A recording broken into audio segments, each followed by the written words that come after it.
அதுக்கப்புறம் வந்து பாலிமர் முடிச்சுட்டு காயத்ரி அவங்க அந்த ரிப்போர்ட் வந்து ரெடி பண்ணியிருந்தாங்க, அதை ரிலீஸ் பண்ண போகிறாங்க. பொதுவாக வந்து ஒரு விஷயம் என்னன்னு கேட்டிங்கன்னா வந்து பேரையர் அவர்களுக்கு தெரியும், டாக்டர் சமுதிரி அவர்களுக்கு தெரியும், நிறைய NGOs இருக்கிறாங்க, நான் government organisation, social service organisation நிறைய இருக்கிறாங்க. அவங்க என்ன பண்ணுறாங்கன்னா நிறைய கிராமத்துக்கு போக வேண்டியது, இந்த இந்த விஷயங்களை நாங்கள் உங்களுக்கு பண்ண போகிறோம் அப்படின்னு பண்ணி ஆரம்பிச்சுருவாங்க. அது வந்து ஒரு ஸ்டெப் அப்ரோச் பண்ணிட்டு இருக்கிறாங்க. ஆனால் இதுலேருந்து கம்ப்ளீட்டாக மாறுபட்ட அப்ரோச் இன்னைக்கு இந்த நம்ம இந்த எங்கள் டாஸ்கோஸ் அவங்க வந்து என்ன பண்ணுறாங்கன்னா முதல்ல நாலேஜ் கிரியேஷன் பண்ணணும். நமக்கு என்ன செய்யணும் அப்படிங்கிறது நம்ம தீர்மானிக்க வேண்டாம், மக்கள் தீர்மானிக்கணும். அதுக்கு மக்கள் தீர்மானிக்கணும்னு நமக்கு வந்து நம்ம கிராமத்தில் என்ன நடக்குதுன்னு நம்ம புரிஞ்சுக்கணும் அப்படின்ட்டு ஒரு அறிவு சார்ந்த ஆராய்ச்சி சார்ந்த ஒரு டேட்டா கலெக்ஷன், ஒரு ஆராய்ச்சி பண்ணணும் அப்படின்ட்டு பண்ணுறது நம்ம ஆராய்ச்சி பண்ணி இந்த புக் வெளியிட போகிறாங்க. இது அடுத்த கட்டமானது என்ன மாதிரி இன்டர்வென்ஷன் அவங்க பண்ணணும் அப்படிங்கிறத அவங்க பண்ணுறாங்க. இது கம்ப்ளீட்லி அக்செப்டபிள் நியூ அப்ரோச். மிக மிக முக்கியமாக இது வந்து இந்த எல்லா ஆர்டிஸ்டும் பண்ண வேண்டியது. ஸோ மெத்தடாலஜிக்கலி ஓடுறாங்க. இந்த மெத்தடாலஜி வைஸ் இவங்க பண்ணுற இந்த அப்ரோச் வந்து ரொம்ப ரொம்ப சயின்டிஃபிக்.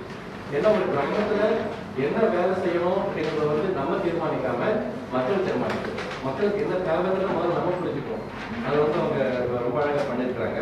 ஸோ இதில் வந்து இந்த ஆய்வை பற்றி நான் ஒரு முக்கியமான விஷயம் நான் சொல்லணும். என்னன்னு கேட்டீங்கன்னா வந்து காயத்ரி அவர்கள் வந்து அந்த ரிப்போர்ட்டை அமைச்சிருந்தாங்க, அதை படிச்சிருந்தாங்க. எனக்கு ரொம்ப ஸ்ட்ரைக்கிங்கான ஒரு முக்கியமான விஷயம் உங்களுக்கு சொல்ல விரும்புகிறேன். என்னன்னா அவங்க வந்து இந்த தமிழ் சொசைட்டி தமிழ்நாட்டில் பல எக்கோசிஸ்டம், பல சூழல் அமைப்புகள் இருந்திருக்கு. அந்த சூழல் அமைப்புகள் வந்து காலகாலமாக ஆயிரக்கணக்கான வருடங்களாக சூழல் அமைப்புகள் இருக்கு. அந்த சூழல் அமைப்புகள் நம்ம இலக்கியத்தில் படிச்சிருக்கோம்ல, குறிஞ்சி, முல்லை, பாலை, மருடம், நெய்தல், அந்த மாதிரி ஒரு 5 இருக்கு இல்லையா? அது எல்லாமே ஒவ்வொரு எக்கோசிஸ்டம், ஒரு சூழல் அமைப்பு. ஃபார் இன்ஸ்டன்ஸ் குறிஞ்சின்னா அது வந்து மலை சார்ந்த இடம். அப்புறம் வந்து முல்லைன்னா காடு சார்ந்த இடங்கள். அப்புறம் மருதம்னா விவசாய நிலம், மேட்டுப்பாங்கான நிலம், கீழே வெட்லேண்ட், இது எல்லாமே சேர்ந்ததான் வந்து மருதம். அப்புறம் நெய்தல் தான் கடலை சார்ந்த இடம். இந்த 4 முக்கியமான சூழல் அமைப்பு தான் தமிழ்நாட்டுக்கு தெரிஞ்ச அமைப்புகள், சூழல் அமைப்பு. இதுல முக்கியமான இன்னொரு சூழல் அமைப்பு இருக்கு, அது நமக்கு தெரியாது. என்ன தெரியுமா? 5வது சூழல் அமைப்பு என்ன? பாலை. தமிழ்நாட்டுல பாலைவனமே கிடையாது. தமிழ்நாட்டு மக்களுக்கு, தமிழ் சொசைட்டிக்கு பாலைங்கிற ஒரு அமைப்பு, ஒரு சூழல் அமைப்பு தெரியாம இருந்தது.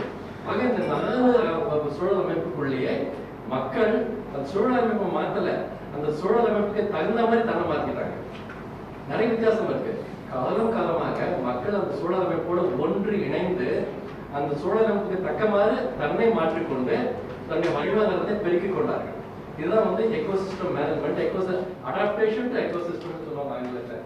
தன்னை தானே மாத்திக்கிட்டு அந்த எக்கோசிஸ்டம் கெடாம, சூழல் அமைப்பு கெடாம வாழ்ந்து வந்தார்கள். இதுதான் உண்மை. இன்னைக்கு நிலைமை என்னன்னு மட்டும் பாருங்க. இன்னைக்கு நிலைமை இந்த 4 சூழல் அமைப்புகளுங்க என்னென்ன? குறிஞ்சி, முல்லை, மருதம், நெய்தல், அந்த 4மே மிக மிக அதிகமாக காம்ப்ரமைஸ் பண்ணியாச்சு. அது வந்து ஒரு டிஸ்டார்ட் ஆயிடுச்சு, மாறி இருக்கு. எதனால மாறி இருக்குங்க? வளர்ச்சி. நம்ம அதிகமா என்ன பேசுறோம்? இப்பெல்லாம் வந்து அதிகமா என்ன பேசுறோம்? வளர்ச்சி. என்ன வளர்ச்சி? இதுதான் வளர்ச்சியா? சூழல் அமைப்பு கெட்டு போறதுதான் வளர்ச்சியா? growth and development. வளர்ச்சி வளர்ச்சி வளர்ச்சி, வேகமா வளர்ச்சி. இப்ப நீங்க கடந்த ஒரு 4 வருஷமா பாத்தீங்கன்னா காம்படிட்டிவ் growth பத்தி பேசுவாங்க. 5% வளர்ச்சி, 7% வளர்ச்சி, 10% 2 டிஜிட் growth. சைனாவோட போட்டி போடுறாங்க. அந்த வளர்ச்சி வளர்ச்சி வளர்ச்சின்னு போயிட்டு கண்ணை மூடித்தனமா போயிட்டு 5 வருஷம் மட்டும் இல்ல, 1991 இருந்து நம்ம இதை பத்தி அதிகமா பேசிட்டு இருக்கோம். இந்த வளர்ச்சி அதிகமாக என்ன ஆகுது? ஒரு பக்கம் வளர்ச்சி, நம்ம ஒரு industrial development, gross domestic product, national income பெருகுது ஒரு பக்கம். ஆனா இன்னொரு பக்கம் there is an erosion of natural capital. எந்த அளவுக்கு வளர்ச்சி இருக்குதோ அந்த அளவுக்கு தான வளர்ச்சி வந்துடாது. அதே அளவுக்கு நம்முடைய இயற்கை வளம் சுரண்டப்படுகிறது, பாழ்படுகிறது அப்படிங்கிறது அர்த்தம். ஸோ இந்த இயற்கை வளம் at the cost of natural capital, we have developed an economy and we have achieved growth rate சொல்லுவாங்க. அந்த வளர்ச்சிங்கிறது இயற்கை வளத்தை அழித்து நம்ம அந்த இடத்துல வந்துக்கிறோம். அதுக்காக வளர்ச்சி வேணாம் சொல்லலை. அந்த வளர்ச்சி நீடித்த வளர்ச்சி, அந்த நீடித்த வளர்ச்சி எப்படி நம்ம அச்சீவ் பண்றது, எப்படி பேலன்ஸ் பண்றது, வளர்ச்சியையும் சூழலையும் ஒரு சேர பார்த்து அதை பேலன்ஸ் பண்ணணும்.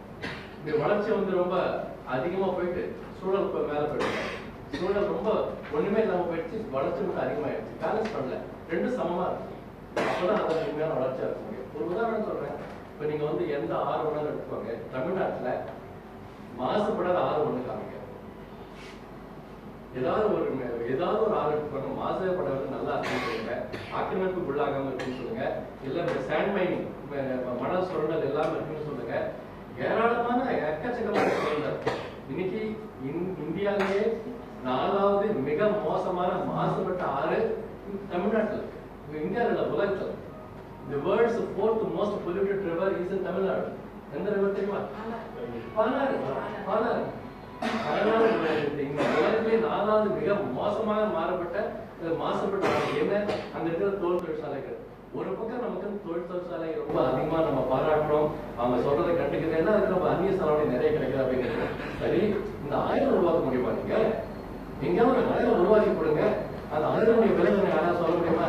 ஒரு ஆயுதம் விலைங்க. இதுதான் சூழல். So it is very important that we maintain our river and ecosystem. அந்த ஆயுதங்களை அழிக்காத வளர்ச்சி எங்களுக்கு தேவையில்லை, ஆயுதங்களோட வளர்ச்சியோட பேலன்ஸ் பண்ணுங்க அப்படின்னு. இந்த மாதிரி ஒரு வாட்டர் பாடிஸ் அழிச்சு இந்த வளர்ச்சிங்கிறது எந்த மாதிரி வளர்ச்சி? ஸோ இங்கே தான் வந்து we are talking about growth மட்டும் பேசாதீங்க.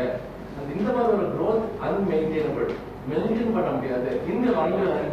இந்த growthக்கு உபயோகமே இல்லாமல் போயிடும். அதுதான் ஆங்கிலத்தில் சொல்லுவாங்க, we have to maintain what is called the cleaning of the national accounts.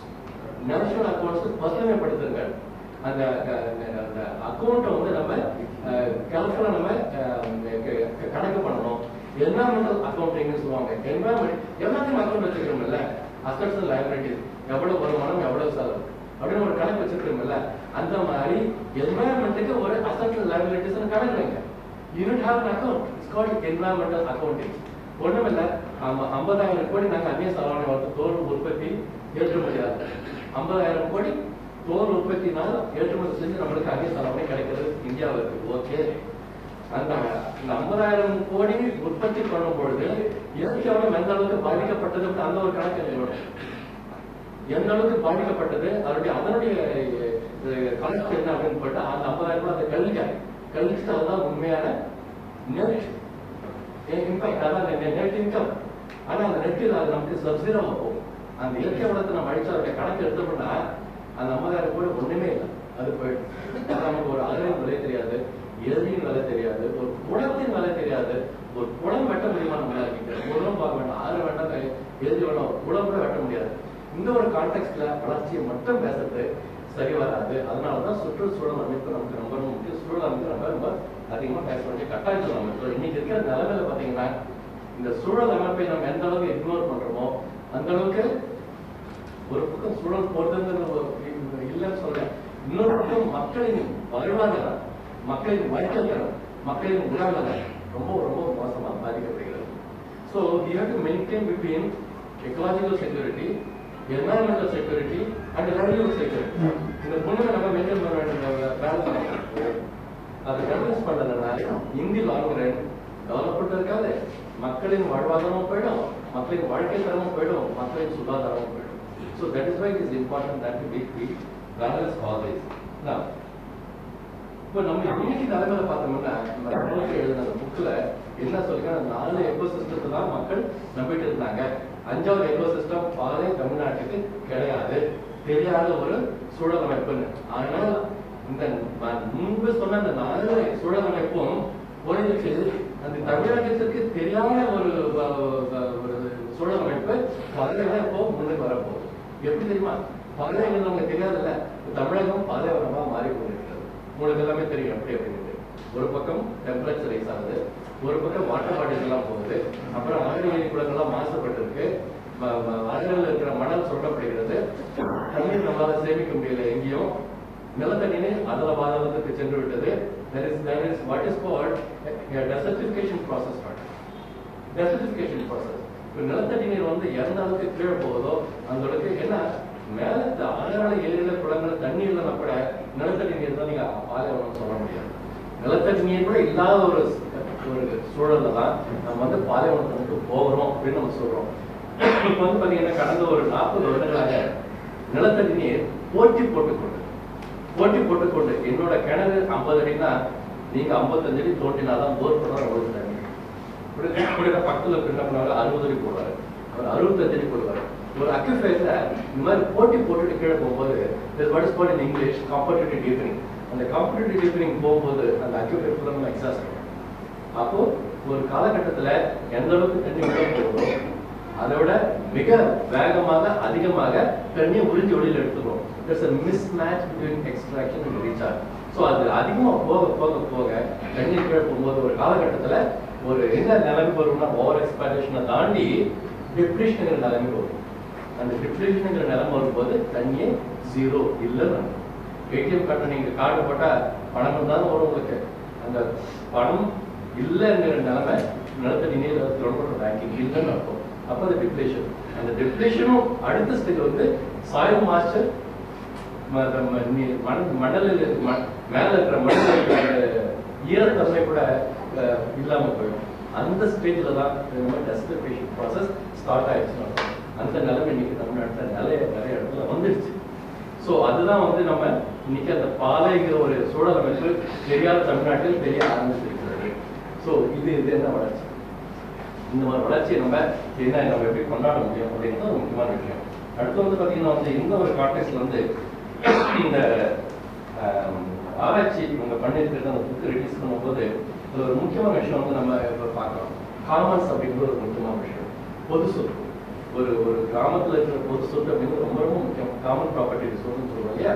என்னென்ன காமன் ப்ராப்பர்ட்டி ரிசோர்ஸ் இருக்குங்க தெரியுமா? Water bottle. What are the common property resources? பொது சொத்து. ஒரு கிராமத்துல பொது சொத்துன்னு எதை சொல்லுவோம் நம்ம?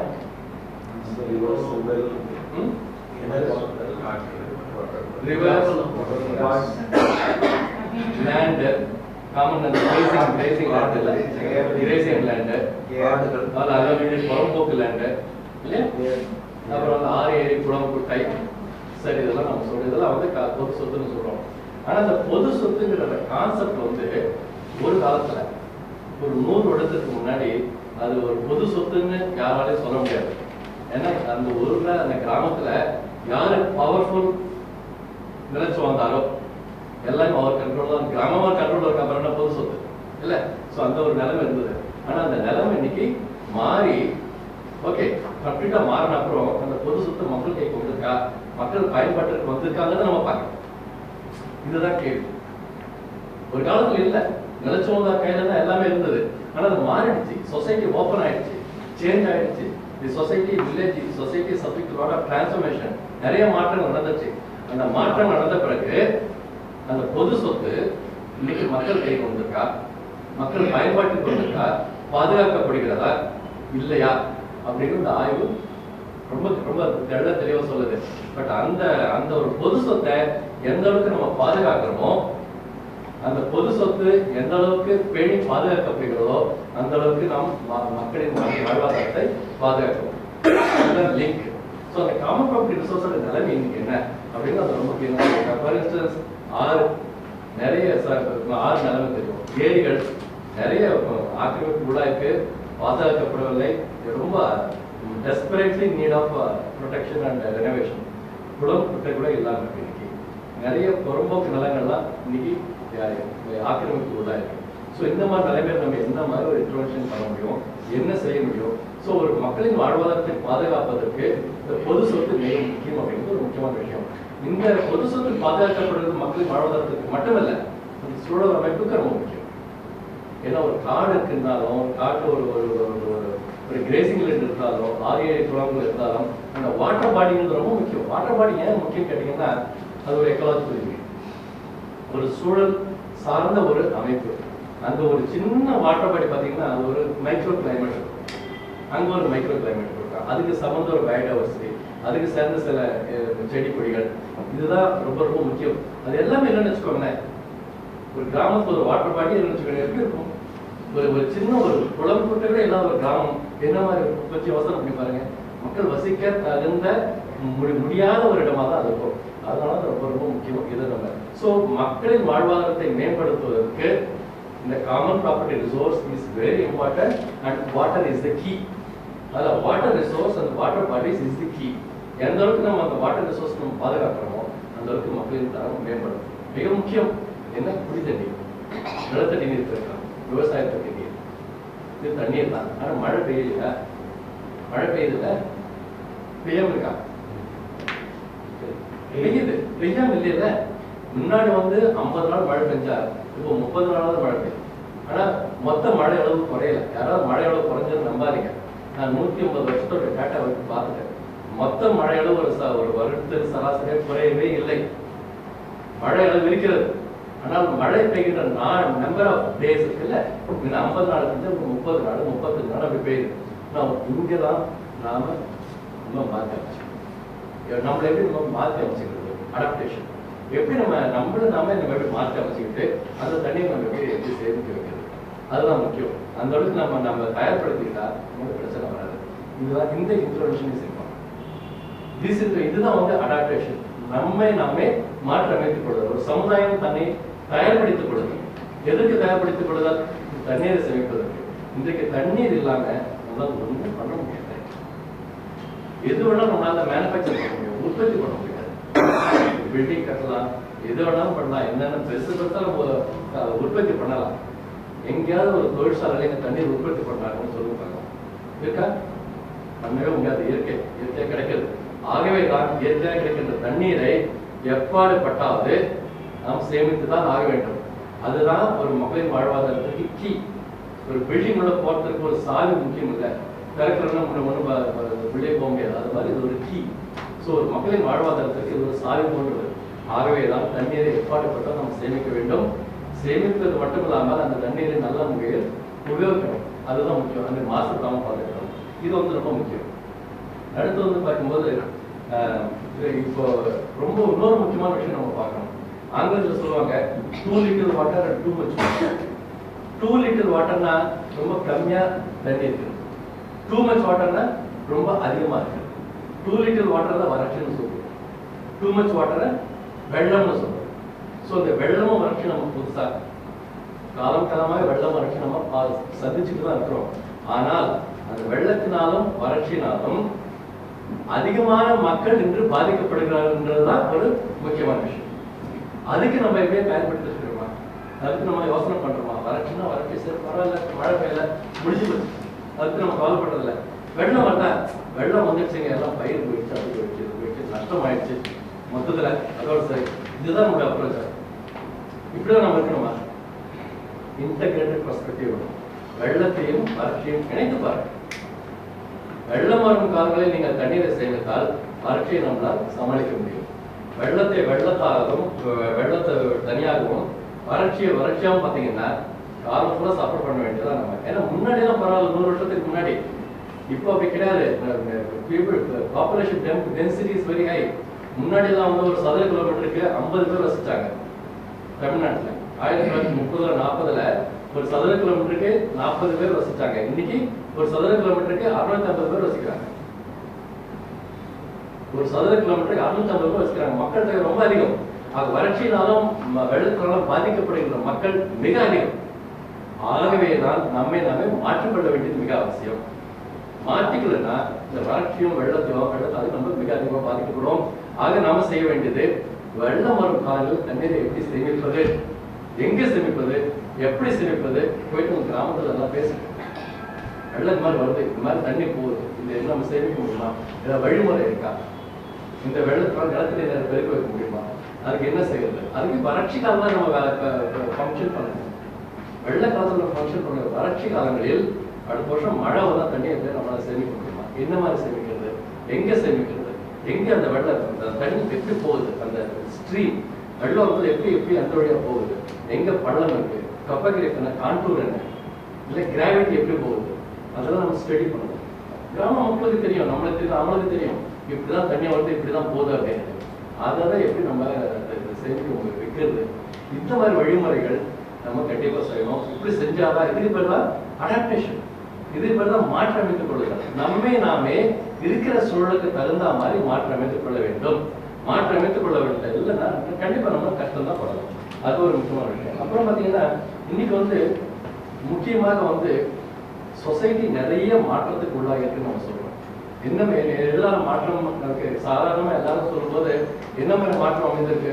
Migration, rural urban migration. கிராமத்துல இருந்து நம்ம நகரத்தை நோக்கி போறாங்க. ஏன் போறாங்க? அவங்களுக்கு விருப்பப்பட்டு போறாங்களா?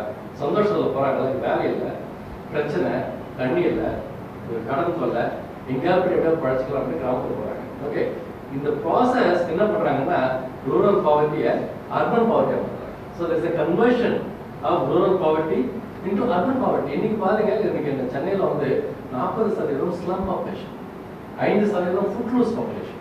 Urban poverty is very high.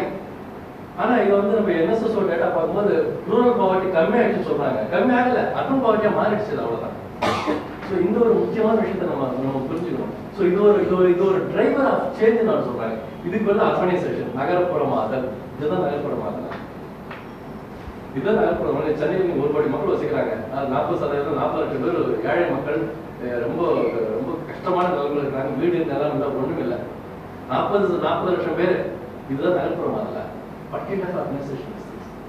அப்புறம் இண்டஸ்ட்ரியலைசேஷன், அது டிரைவர் ஆஃப் சேஞ்ச். தொழில் மயமாதல், ஏராளமான தொழிற்சாலைகள் எங்க பார்த்தாலும். ஸ்டெர்லைட் உங்களுக்கு தெரியும், நான் சொல்ல வேண்டாம்.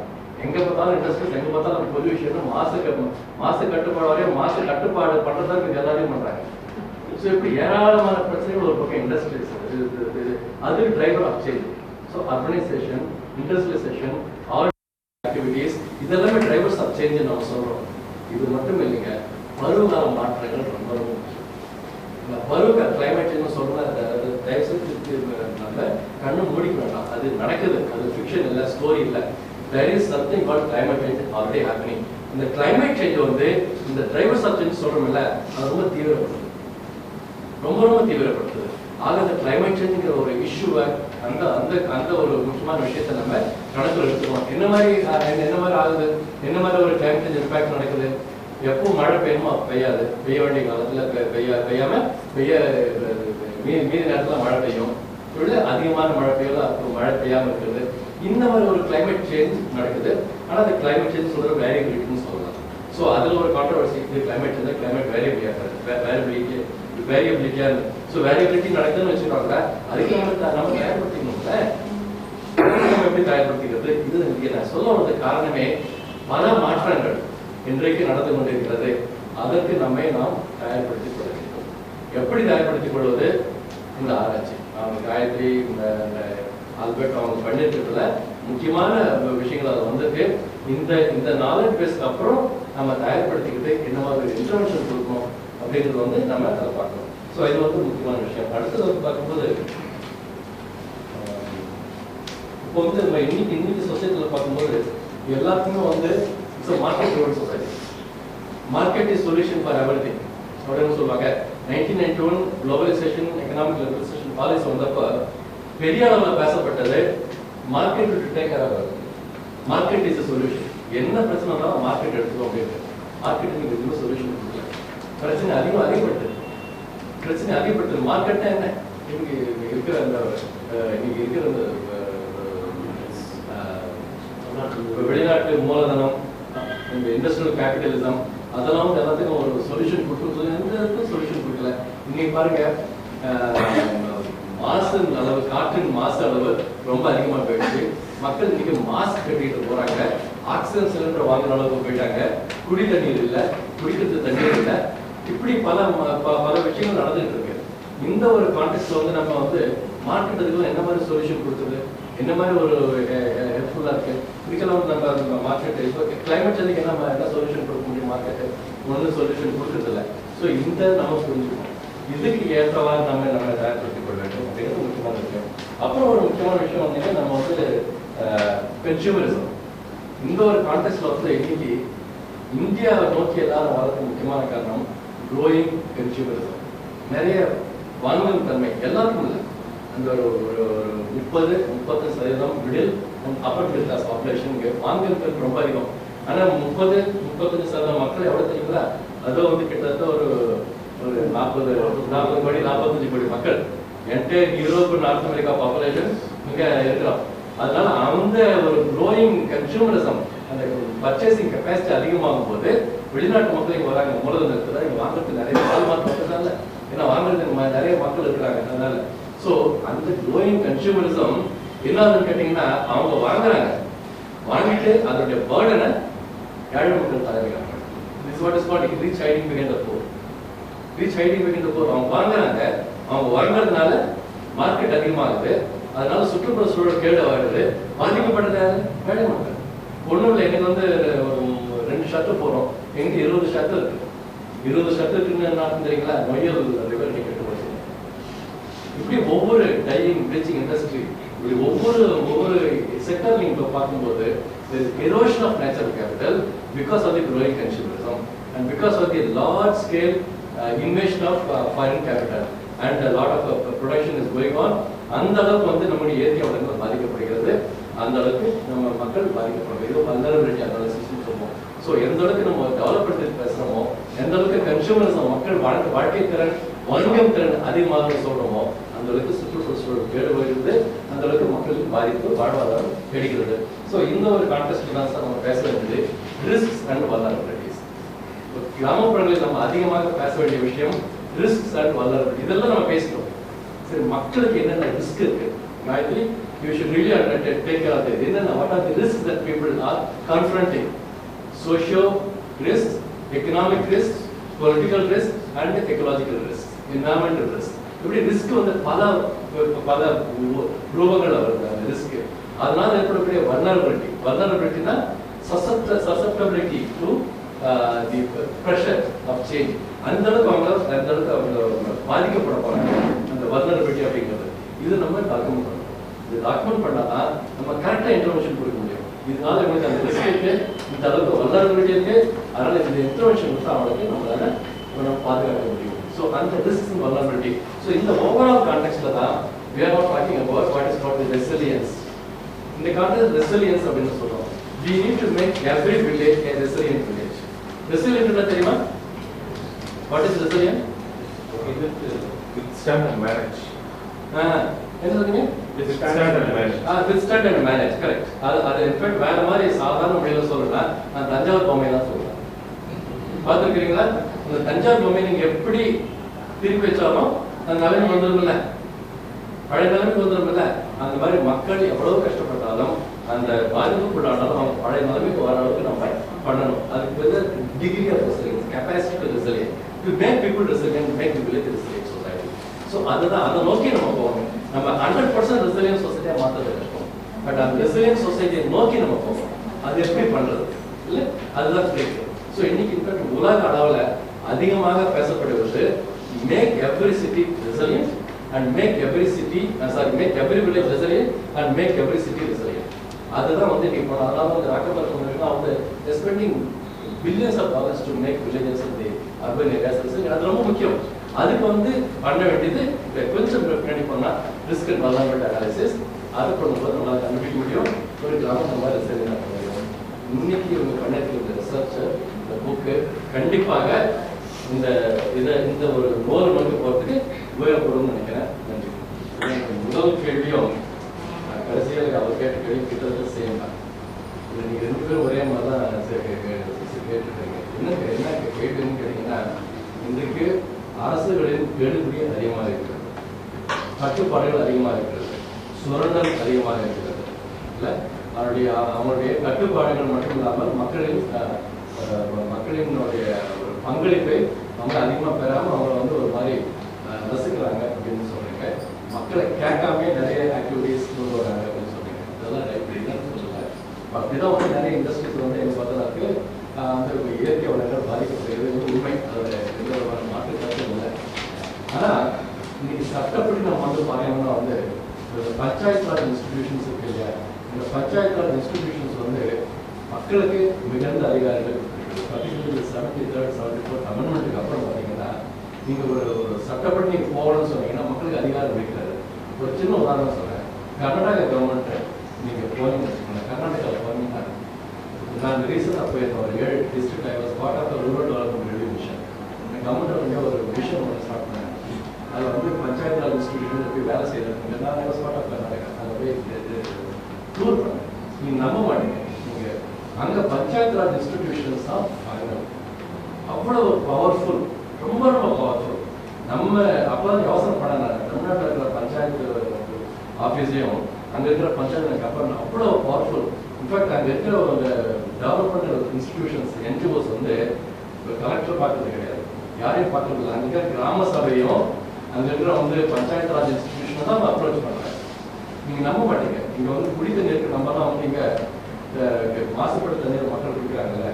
எனக்கு தெரிஞ்சு நிறைய கிராமங்களில் இந்த ஏடிஎம் மிஷின் மாதிரி அங்க வந்து இந்த சுத்திகரிப்பு செய்யற அந்த மிஷின் வச்சிருக்காங்க, வாட்டர் பியூரிஃபையர் மிஷின். ஒரு 2 ரூபா போட்டா உங்களுக்கு 20 லிட்டர் தண்ணி கிடைக்கும். 2 ரூபாய் சுத்திகரிக்கப்பட்ட தண்ணி கேன்ல நீங்க படிச்சா 20 லிட்டர் தண்ணி. நம்ம இங்க 30 ரூபா கொடுத்துருவோம் நினைக்கிறேன். 5 ரூபா போட்டீங்கன்னா குளிர்ந்த தண்ணி வரும், இன்னொன்று பார்க்கணும். அதுவே கோல்டு வாட்டர் கிடைக்கும். இதெல்லாம் பஞ்சாயத்து ராஜ் இன்ஸ்டிடியூஷன் அவங்களே பண்ணது. அப்புறம் நிறைய கிராமங்களை நான் பார்த்துருக்கிறேன், ஆம்புலன்ஸ் வச்சிருக்கிறேன். பஞ்சாயத்து ராஜுக்கு சொந்தமான ஒரு ஆம்புலன்ஸ். ஸோ ஒரு நம்ம சட்டப்படி நாம நினைத்தால் செய்ய முடியும், அங்க அவங்களால பண்ண முடியுது. நம்மளோட பஞ்சாயத்து இன்ஸ்டிடியூஷனே நம்மளால பண்ணல. ஸோ எங்கேயோ நம்ம மிஸ்டேக் பண்றோம், எங்கேயோ தப்பு இருக்கு. இது வந்து ஒரு பக்கம் வந்து நம்ம பார்க்கும் பொழுது நசுக்கப்படுகிறார்கள், நசுக்குகிறார்கள், அதெல்லாம் உண்மை, நான் இல்லைன்னு சொல்லலை. அதையும் மீறி நம்மளால செய்ய முடியுமான ஒரு பாசிட்டிவ் அவுட்லுக் நம்மளால பண்ண முடியும். அவங்களால பண்ண முடியும்போது நம்மளால பண்ண முடியல. நம்மளோட மோசமா பீகார் இருக்கு, நம்மளோட மோசமா சத்தீஸ்கர் இருக்கு, நம்மளோட மோசம் ராஜஸ்தான், மத்திய பிரதேஷ், யூபி இருக்கு. நான் இல்லைன்னு சொல்லலை. நம்ம வந்து கர்நாடகா பஞ்சாயத்து இன்ஸ்டிடியூட் நம்மளால மேம்பட முடியுமா அப்படின்னு பார்க்கறது ஒரு positive Outlook. Okay, that is number 1. Number 2, நம்ம கிராமத்தை பொறுத்தவரைக்கும் நம்ம பஞ்சாயத்து நம்மளுடைய சமுதாயம் அப்படிங்கறத நம்ம ஃபர்ஸ்ட் கட்ட அமைக்கணும். நிறைய பிரச்சனைகள் இருக்கு, நான் இல்லைன்னு சொல்லாத மறுக்கவே இல்லை. நம்ம லோக்கல் கம்யூனிட்டி, அந்த வில்லேஜ் ரிப்பப்ளிக்னு சொல்லுவாங்க, அந்த வில்லேஜ் ரிப்பப்ளிக், அந்த வில்லேஜ் சொசைட்டி, அந்த வில்லேஜ் பஞ்சாயத்தை நம்ம ஏன் வந்து நம்ம கட்டுப்பாட்டுக்குள்ள வச்சிருக்க முடியாது? ஸ்டெர்லைட் இண்டஸ்ட்ரி வந்தா இந்த பஞ்சாயத்து ராஜ் அவங்க கேட்கலன்னு கோர்ட்டுக்கு போலாமே.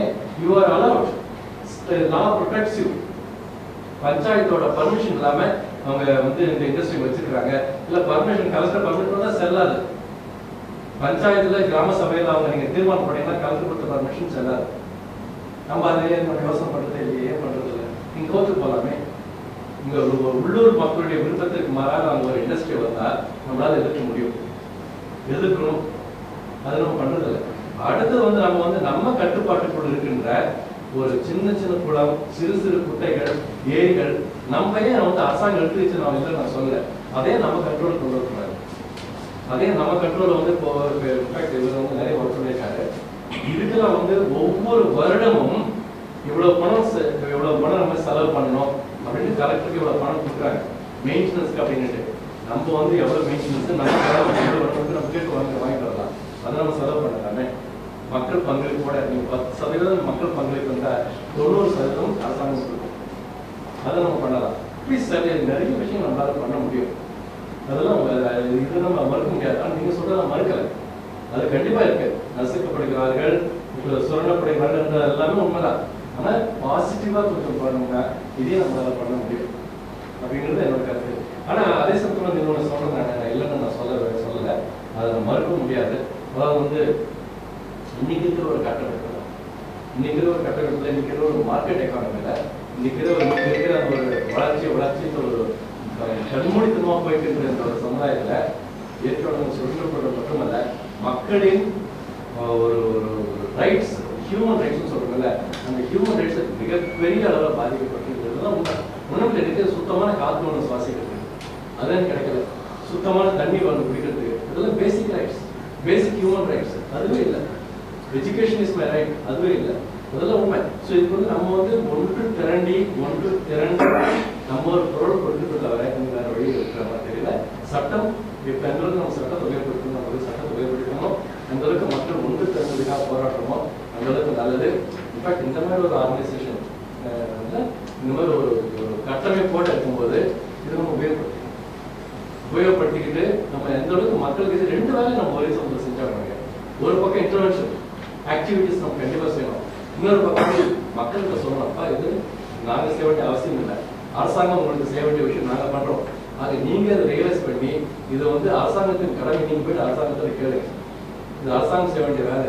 அரசாங்கம் என்னைக்கு ஏரியா தன்னோட கட்டுப்பாட்டில் கொண்டு வந்தாங்களோ அன்னைக்கு அந்த ஏரியாவெல்லாம் பராமரிக்கணும் பண்ணலை, ஆனாலும் நாங்கள் பண்றோம். ஆக இது வந்து ஒரு விழிப்புணர்வு மக்களுக்கு கொடுக்கணும். ஒரு பக்கம் அவேர்னஸ் கிரியேஷன், இன்னொரு பக்கம் intervention. both should go simultaneously.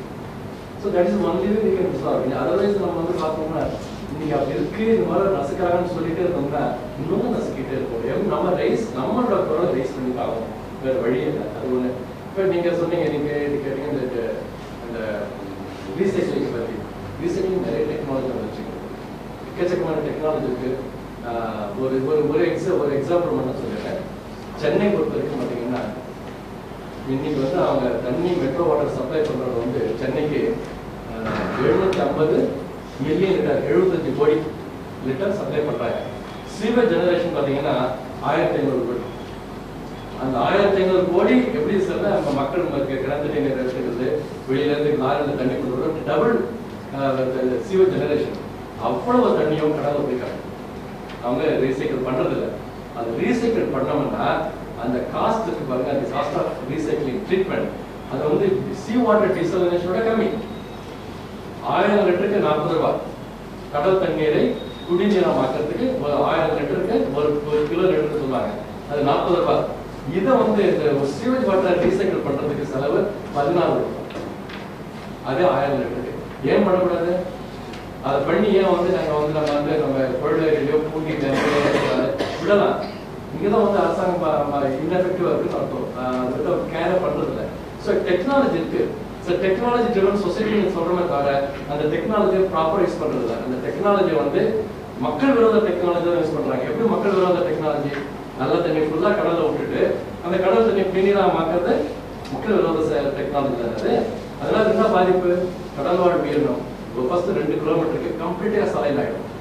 ஏன்னா நீங்க வந்து ஒரு 100 லிட்டர் கடல் தண்ணி எடுத்தீங்கன்னா 10 லிட்டர் தான் நல்ல தண்ணி.